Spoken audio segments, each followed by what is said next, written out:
Hello friends, welcome to my TET class. Friends, आज हम एक ऐसा सवाल देखने वाले हैं जो कोटि पूरक और संपूरक कोण पर आधारित होता है, यानी कि ले देकर आप कह सकते हैं कि कोण पर आधारित आपका ये प्रश्न है। प्रश्न क्या है, पढ़ते हैं हम। प्रश्न है, किसी संपूरक कोण में एक कोण x-40 है तथा दूसरा कोण x-20 है, तो अलग अलग कोणों का मान बताइए। अलग अलग कोणों का मान बताना है और एक कोण दिया है आपको x-40 और दूसरा कोण दिया है x-20। कोण है कौन सा? संपूरक कोण है। संपूरक कोण का मान कितना होता है? 180 अंश। इस पॉइंट को हमेशा ध्यान दीजिए वरना आप कहीं गलत हो जाएंगे। संपूरक कोण 180 अंश का है। दो कोणों का मान आपको दिया है और पूछा है अलग कोणों का मान बताइए। कैसे है? एक कोण x-40, अगर इसी कोण में हम x-20 जोड़ देंगे तो हमें क्या मिलना चाहिए? 180 अंश, क्योंकि 180 अंश बराबर क्या है? संपूरक कोण। अब इससे पहले अब ये आपका सवाल बन गया, इसी को आपको सॉल्व करना है। हम करते हैं। अब देखिए, यहाँ पे पक्षांतर की प्रक्रिया नहीं होगी। पक्षांतर की प्रक्रिया होती है बराबर पे। बराबर के इस तरफ से कोई संख्या इधर आती है या बराबर के इस तरफ की संख्या जब कोई इधर जाती है तो इसे हम पक्षांतर कहते हैं। लेकिन ये दोनों संख्याएं आपस में यहीं की हैं और एक चर में है एक अचर में, तो इसको हम यहीं पे जोड़ देंगे। क्योंकि क्या करना है आपको? जोड़ने की प्रक्रिया अपना ली है। स्तंभ विधि अपनाते हैं। स्तंभ विधि देखिए इसे कहते हैं। x-40 और x-20, ये स्तंभ विधि होगा। यही विधि हम अपनाएंगे।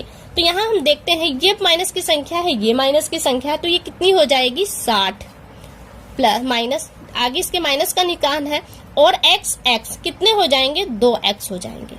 एक x यहाँ का, एक x यहाँ का, 2x हो गए। और इस 40 और 20 को जोड़ दिया हमने, 60 हो गया। क्योंकि जोड़ा क्यों हमने? क्योंकि हमें जोड़ना था और दोनों के आगे माइनस का निशान है तो हमने यहाँ पे माइनस का निशान लगा दिया और बराबर क्या कर दिया हमने? 180, क्योंकि हमें संपूरक कोण का मान 180 पता है और हमने यही लिखा है। अब यहाँ से हम पक्षांतर करेंगे और पक्षांतर क्या करेंगे? जो चर संख्याएं हैं उसे एक तरफ कर देंगे, जो अचर संख्याएं हैं उन्हें एक तरफ कर देंगे। कर देते हैं। 2x बराबर 180 अपनी जगह पे है। अब ये संख्या बराबर के इस तरफ आएगी 60, ये जो संख्या है बराबर के इस तरफ आएगी तो ये अपने निशान को बदल देगी। यहाँ माइनस था, यहाँ आके ये हो जाएगा प्लस। 2x बराबर जोड़ देंगे, 4 14 का 4, 1 2 2। 2x बराबर क्या आ रहा है? 200 अंश। तो x बराबर क्या होगा? 240 बटे में 2 कर देंगे, 2 1 कम 2, 2 दूनी 4, 120। यानी x का मान क्या निकल कर आया? 120 अंश। और प्रश्न में पूछा क्या है आपसे? x-40। अब हम यहाँ पे करते हैं। x-40 एक कोण है तो x की वैल्यू क्या है? 120 अंश, और इसमें 40 हम माइनस कर देंगे तो बचेगा क्या हमारे पास? 80।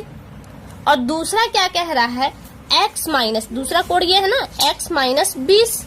ये पहला कोण और ये दूसरा कोण x-20। तो x की वैल्यू क्या है? 120 अंश माइनस 20 क्या आ गया आपका? 100। तो एक कोण कितने का निकल कर आ गया आपका? 80 का, और दूसरा कोण 100 अंश का। ये कोणों का मान निकल गया। कितने का कोण? तो पूछा है ना अलग अलग कोणों का मान क्या है। तो एक कोण, पहला कोण आप कह सकते हैं आपका कितने अंश का आया है? 80 अंश का, और दूसरा कोण कितने का आया है? 100 अंश का। और यही दोनों आपके आंसर हो गए। तो ऑप्शन कौन सा मैच कर रहा है? 80 और 100। 80 100 कहाँ है? ऑप्शन सी में है, तो ऑप्शन सी आपका यहाँ पे सही हुआ। अब यहाँ पे देखिए ऑप्शन डी भी देख लीजिए। ऑप्शन डी में 100 दिया है आगे और 80 दिया है पीछे।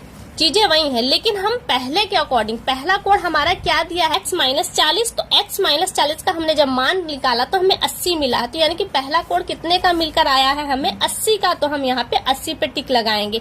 सेकंड वाला हमारा गलत हो जाएगा। तो ऑप्शन सी आपका यहाँ से सही हुआ। तो फ्रेंड्स, ये प्रश्न आपको कैसा लगा एक बार कमेंट करके हमें जरूर बताएं। अगली वीडियो में आपसे फिर मुलाकात होगी। तब तक के लिए नमस्कार।